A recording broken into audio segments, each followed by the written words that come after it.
The following model is a scaled down version of a semi-synchronous orbit.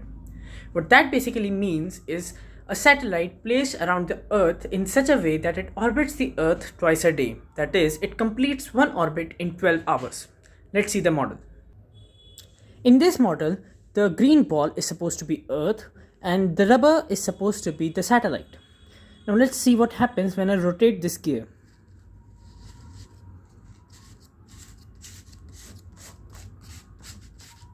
As we can see, the rubber is rotating twice as fast as the Earth.